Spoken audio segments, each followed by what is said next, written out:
Bonjour, bienvenue dans cette nouvelle vidéo consacrée à l'agnotologie, la production de l'ignorance. Alors cette vidéo va parler des 3 choses à savoir sur l'agnotologie. Je suis Caroline Rabourdin, spécialiste en guerre de l'information et fondatrice de Pulp.com.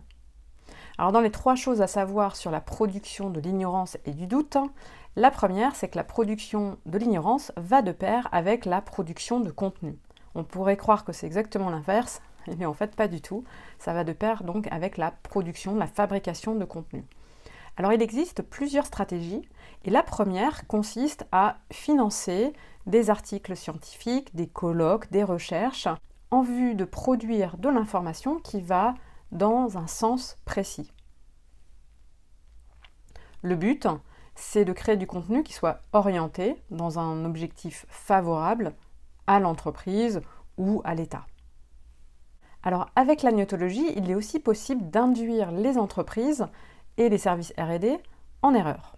C'est exactement ce qui s'est passé au Japon dans les années 70. Alors à la fin des années 70, le Japon a produit énormément d'articles scientifiques sur les moteurs à céramique. Résultat, les entreprises se sont dit qu'il y avait certainement quelque chose à aller creuser de ce côté-là et ont commencé à investir massivement du temps, mais aussi de l'argent, pour faire des recherches sur les fameux moteurs à céramique. Pour se rendre compte, quelques années plus tard, qu'en réalité, c'est une voie sans issue. Que s'est-il passé ? Eh bien, en réalité, le Japon avait déjà travaillé sur cette thématique au début des années 70 et s'était rendu compte qu'en fait, ça menait pas à grand-chose.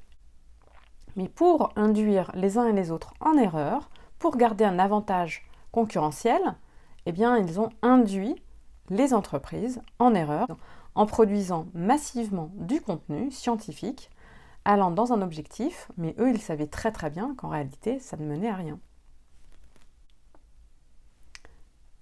Le deuxième point à retenir sur la fabrication de l'ignorance, c'est que ça sert à créer du doute dans l'esprit des personnes. Donc il y a vraiment cet aspect cognitif qui est très très fort, notamment au niveau de la prise de décision.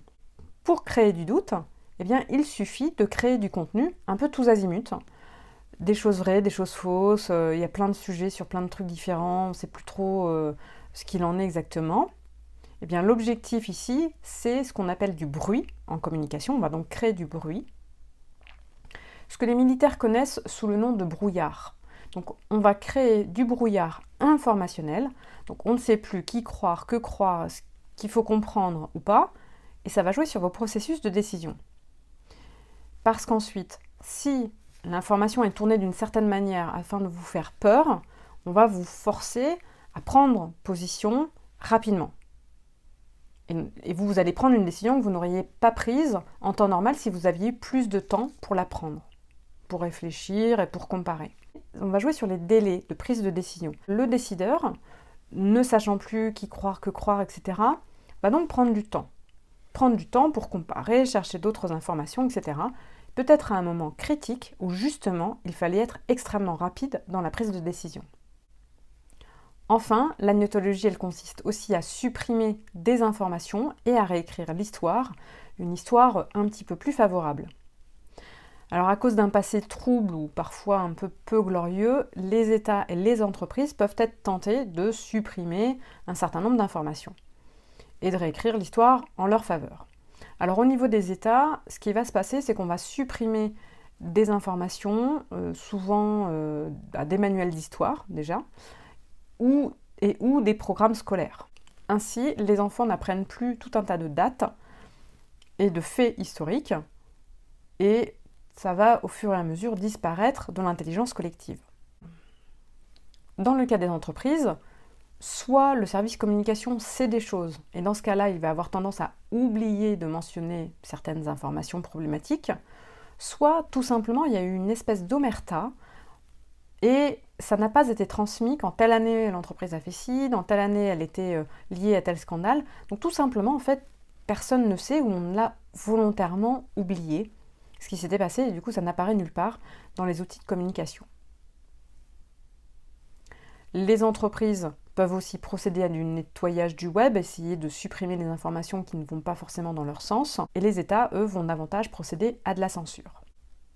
Cette vidéo est terminée, j'espère qu'elle vous a plu. Si c'est le cas, n'hésitez pas à liker ou à vous abonner à la chaîne. J'espère que j'ai été claire aussi dans mes propos. Si vous êtes professionnel, si vous avez besoin d'aide, n'hésitez pas, je suis à votre disposition. Prenez rendez-vous sur le site et puis on va discuter ensemble de votre projet ou de votre problématique. Je vous souhaite de passer une très très belle journée et je vous dis à très bientôt. Au revoir.